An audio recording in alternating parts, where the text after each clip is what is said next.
They were collecting double pay.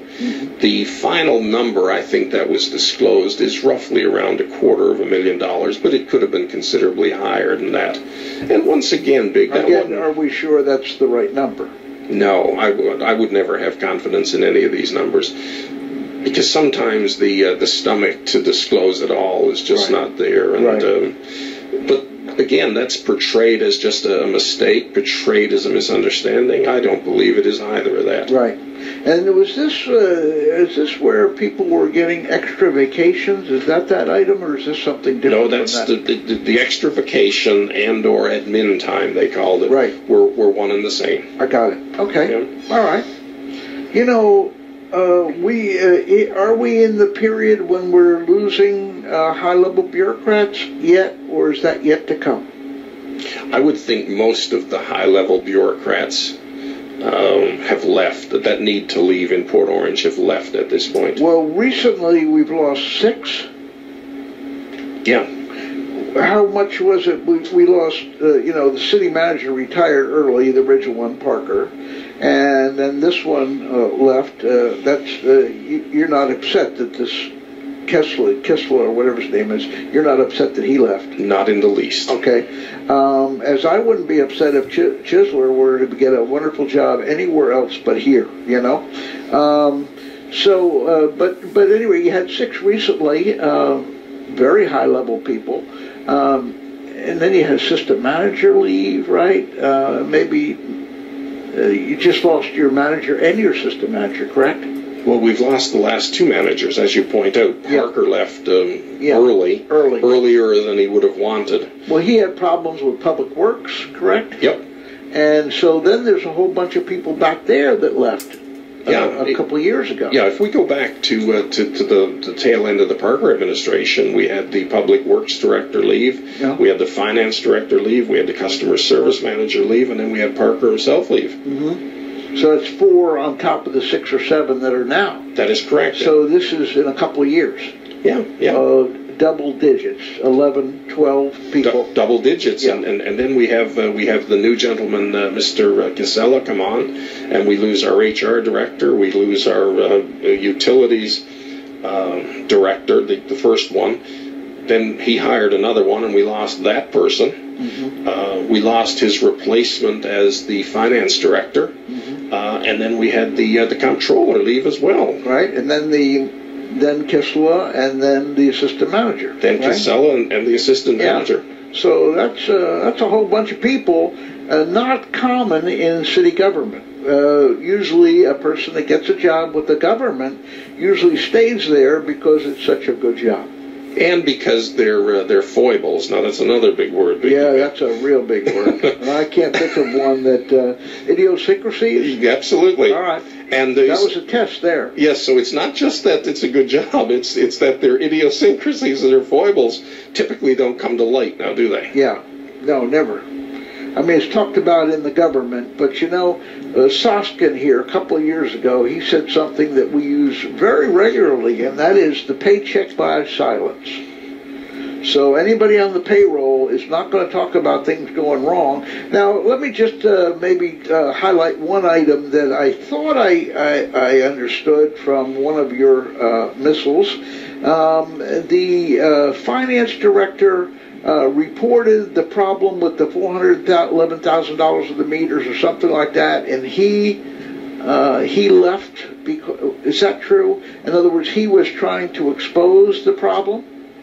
Was that the finance director? No. Oh. None of them were trying to expose it. Oh. They were trying to cover it up is what they were trying to do. I thought somebody was trying to do the right thing and said, well, this is a problem. Well, he's here with you now, the guy that was trying to do the right thing. That's you? Yes. Yeah, the only one. All right, well, I didn't understand that, so I'm glad you cleared it up for me. We're talking to the Mayor Pro Tem of the City of Port Orange, Ted Noftall. If you would like to call in, 523-1380, and of course the other assistant mayor is Mike, and he's with us as well. He hasn't said anything much lately, but when he wants to say something, he's been invited to join in. So we'll proceed. Okay, our next item.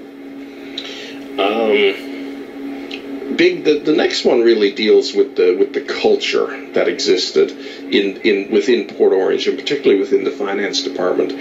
Now, it's long established custom, protocol, resolution, ordinance. I'm not sure which, but the council gets to approve all grant applications. Yeah, I think that's standard in government.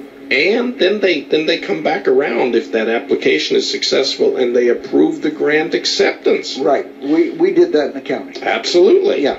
Well, that's what Port Orange does, with the exception of finance, who felt that they should take it on themselves to apply for a grant and accept the grant, with council never being the wiser. Wow. Well, of course, there would be no way for the council to know if their administrator, the city manager, didn't tell them. That is correct. And this is where I think I've definitely frayed some nerves, in that I believe we've had a situation in Port Orange on 2 instances now where the manager and the finance director have not been candid or open with the council. I won't say the mayor and council, but I will certainly say the council. And that is just a no-no in my books. All right. We govern ourselves in a particular fashion, Big, and we've got to pay great deference to that fashion. Absolutely.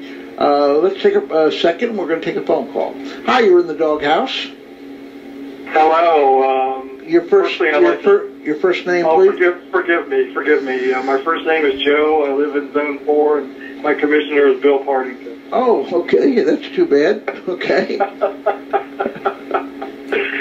I first have to say that Mr. Noftall doesn't sound near as horrible on the radio as they paint him to be in the newspaper.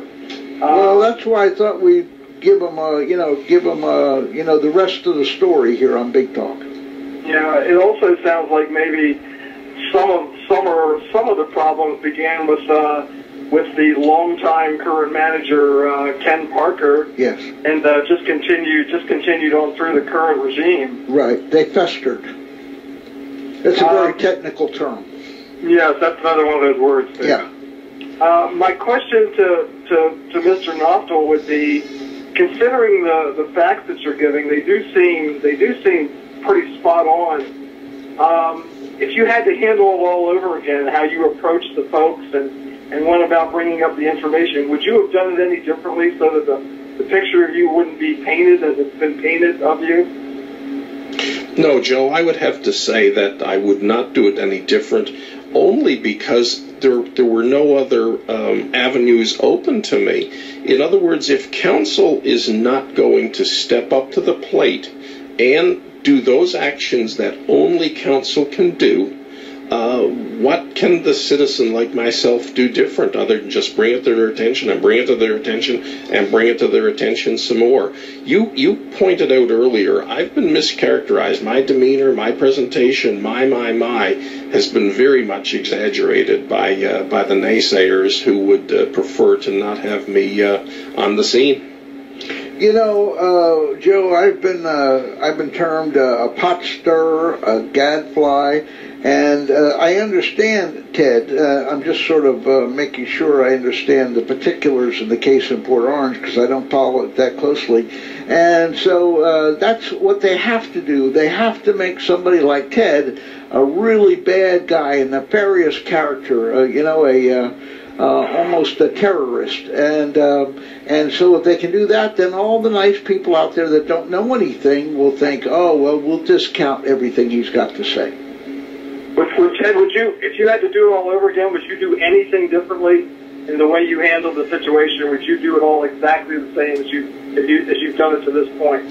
Hell, Joe, I may not do it tomorrow the way I did it today. I mean, this is a work in progress for me. So I haven't categorized every nuance of what I've done, but the gist of what I've done I wouldn't change, because I couldn't change it. I don't know what more or different I could do other than continually bring the problems to council's attention. Well, I'll just say one more thing, and I'll let you go. It appears as if obviously they painted a lot of these people leaving because of you being such an ogre. But maybe a lot of the people are leaving because they had reason to leave. I hope that's not the case. I hope that it's more that you were an ogre, just so we don't find a lot of things in Port Orange that aren't necessary.